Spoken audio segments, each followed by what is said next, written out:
I wanna ride to the sun. And I like the sound of my name on your tongue, cause you got the whoa, babe. You got the whoa. What's up, guys? Welcome back to the A&J Soccer Show. As always, it's me, Andrew, with my main man, Jalen. Sorry about the last few weeks. Academics, as we said, have been really brutal, but we're happy to be back to give you guys another episode this week. Going to talk about the Champions League again. Now we're in the quarterfinal stage. Exciting stuff. Yes, sir. Let's just get it kicked off with, what do you think about Liverpool, Porto? Who's going through? What do you think about the matchup? As badly as I really would like to see Liverpool get out, because honestly, like, straight up, the team I'm scared of the most in the Champions League. Like, Liverpool just seems to be our kryptonite. Like, the way they play is just so lethal against us that I would really like to see Porto pull through and like give us a hand on this one, because we're gonna go all the way, right? So we don't want to see Liverpool. I'm gonna go and say that Porto pulls the upset, and I know that's not likely, but I'm speaking it into existence. I want it to happen, so I'm gonna say Porto takes it, and does us a big favor. Yeah, I mean, I would like that to happen, no doubt about it. I don't think I see it happening. I remember Liverpool. I know it's been a year, but Liverpool played Porto in last year's Champions League in the group stage, and they won I think they won 5-0 at some point in one of the two games. But I mean, new year, Porto got through on a tricky VAR situation against Roma, so there you go. But I just think Liverpool's got way too much for them. I would like to agree with you. My heart agrees with you, but I think Liverpool is going to go through pretty easily against Porto. But so that's the first matchup, probably the least entertaining matchup in my opinion of the round. Next is Ajax Juventus. Don't know what you think about that. Ronaldo. I mean, we said it last time, right? And everyone was like, "Oh, with the comeback that Juventus had, people were thinking that Juventus were dying out." But then again, Ronaldo steps up. Like I said, he's built to play in it. So Ajax, I mean, very, very good performance, like we said on the past episode about their comeback against Real Madrid. But I'm not going to say that I was lucky and that the luck is running out, but I think Juventus is going to be able to handle them a bit better. I mean, it'd be really cool to see Ajax progress again. And I'm for the underdogs in the Porto matchup and this matchup, but I'm not as scared as Juventus, so I'm going to go that Juventus, they're probably going to push through. And the question is, is it going to be a blowout? That's the question. What do you think? Yeah, no, it's a good question. I think, honestly, Ajax has got a really, really special team. You have to, despite Real Madrid having a bad year, you have to have a special team to beat Real Madrid. I really like their guy, Zajček. Tadic, who we talked about, I think, last time, Southampton guy, he's doing amazing. I think Juventus still has too much. Ronaldo actually got hurt on international duty, I think. Okay. So that's a question in the air. Juventus should have enough to get by them, but there's just something about this Ajax team that has me really excited. It's probably the best they'll be for the next 10 or 15 years, but I think things are kind of lining up, and I hate to condition it, but I think Ajax will actually get by Juventus if Ronaldo's not playing. But if Ronaldo is healthy and can get back, he's Mr. Champions League. Mm-hmm. There's no getting past him. So I guess that's me wobbling. I'm just going to give a direct answer. I'll be bold and say Ajax goes goes through. I was getting that feeling from you. Yeah. I mean, it is there is a whole nother week until the games will be out. So April 9th, I think the games are. And so, I mean, that still gives them a little wiggle room for if Ronaldo's going to be healthy in time. So. Yeah, definitely. But that'll be an exciting matchup, I think. Very exciting young team against a European kind of strong powerhouse. Yeah, that's the word. Couldn't remember that word. Cool. So the next one, this one's actually really interesting to me. They're all interesting, but this one in particular, United Barcelona.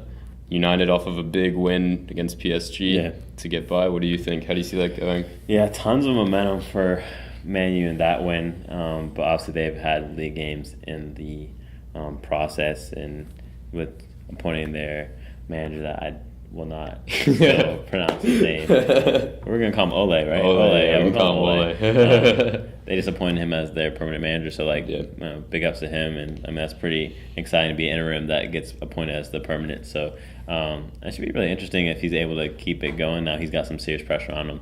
There's one like there's pressure to get the permanent job, but then to keep the permanent job is I feel like a whole nother level. So Barcelona, like I'm just gonna say I really would be surprised if Man U pulls through. But honestly, that's like best case scenario for us because, like I said, I'm thinking very optimistically, and I think that City's gonna push through. So like, if Barcelona were to get knocked out by Man U, like good on Man U because like good for us. Yeah, no, definitely. That would be like kind of that'd be such an amazing story. But you're right. Yeah, like Ole got appointed recently, full-time manager. Is it too soon is the question. So for me, it's a little bit too soon because he came out like really well. I think he won like 8-8, but I think they should have just waited until the end of the season to like fully have the time in the summer to assess it. And now it seems like there's a lot more pressure on him because like he is the full-time manager. But he's doing better than Jose Mourinho was. Yeah. So I mean, could Man U's defense hold Barcelona's attack like that? I mean, I think that's a big question because I Phil think Jones. like I just can't see it. I just can't see their defense being able to handle their attack. Yeah, I mean, when you've got a guy named Messi on your team, it's pretty tough for anybody. And then like Coutinho, Dembele, Malcolm, they're all there. Suarez, I mean, can't forget him. I'm going to have to agree with you on the prediction-wise. I think Barcelona is going to go through. I think there's just too much for United. But if United did somehow pull it off, I think that story would be just like one of the top ones of like recent memories. To go from like, I think they were in 8th place in the Premier League, like struggling, like doing bad in the Champions League. Then Ole would come in and like have them beat PSG and Barcelona. That would be amazing. I mean, I would not like it, but it would be amazing to see. But yeah, I think Barca will get through. Yeah, I think Man U probably need some Champions League success to make them feel a bit better about staying in the Premier League. So I would say Barca as well, but like good on Man U if they're able to pull it out. Yeah. And then the last matchup, the one that we care about, but not least. Come on. Yeah. Facts. The one that we really care about, Spurs, City. I like the draw. Do you like the draw? What do you think about it? Honestly, they're probably like ranked third out of the teams I wanted to play. Like I would think first I wanted to play Porto, then Ajax, then Tottenham. So not the worst draw. Yeah. Pretty thankful not to see Barcelona again. After that run we had a couple years ago, we were just getting them every single time. So it was cool we didn't see them again. But I mean, like I said, it's not a terrible matchup. I think they are a dangerous team that I think if we don't come out and perform well, can definitely hurt us. But I think if we play at our best, I think we can handle it pretty comfortably. I don't know. I'm feeling that one of the legs, it's going to be a pretty big blowout for us. I don't know if it's going to be the first or the second one, but I can see like us just, it's just those games where we put the first one in early and then it's just like, who's going to stop us? Yeah. So I can feel one of those coming. I know this is bold. There's a lot of big talk that could probably come to like bite me in the end, but I'm going to go with it. I'm going to say that City takes it, and with one of the legs being a pretty nice smacking. No, that's... Yeah, I mean, I hope that happens for sure, too. Definitely Spurs can be dangerous. Harry Kane is one of the best goal scorers in the world. When the sun is on, they're dangerous. They've just played in their new stadium for the first time today in the Premier League. I'm sure they've got a lot of like hype around that. Apparently, it's a really phenomenal stadium. It's kind of like a little side note. Apparently, they have these like beer cups there where you like push it down and it fills up the beer from the bottom. So that has nothing to do with anything, but that's cool. But anyway, getting back to the game, like I think City gets by pretty comfortably, honestly. The one like hiccup that I see, which is really difficult, is so we have Champions League against Spurs, Premier League against Spurs, and then Champions League against Spurs. So it's like all three of those games are really important. Yeah. And is it possible to beat them in every single game? That'd be pretty sweet. I hope so. I mean, we can do it. Yeah. If you ask me. But I think that is psychologically like a super big barrier to have to face the same team 3 times and not necessarily approach the game differently every single time, but like to start with that fresh mindset, like no matter what the result of the last game was. you got to go out there and do it again. And then on top of that, like, there's probably going to be different lineups. Like, there's going to be some tweaks, like, probably every game. So I'm sure that he's going to start with a certain lineup on the first one for the Champions League game, and then going to the Premier League game.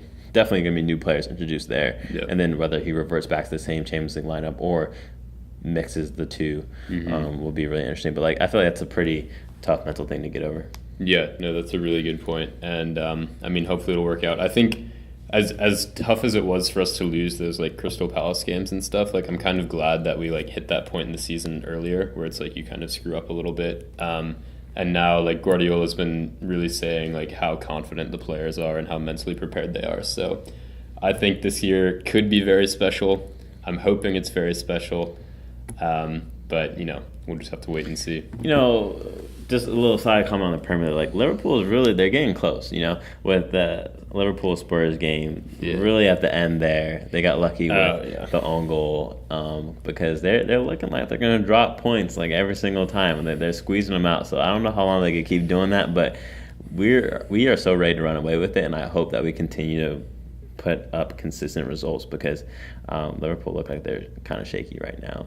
And so, especially with them having to, I mean, Porto's not a huge draw for them, but having to focus still on the two competitions like us will be good as long as we're both doing it. And so, like, say they drop out of the Champions League and we're still in both competitions, that can be pretty tough for us to manage both because obviously we want to win both of those. Yeah, absolutely. But that's all we've got for you guys today. Thank you so much for tuning in, and stick with us for the next episode. Yeah, as always, like, subscribe, and take it easy. She got that whoa, she got that drip slow. She got that I might pull up on a power range road. To the side, got a rave outside, we can slide. Tell my friends about the cause it's pop.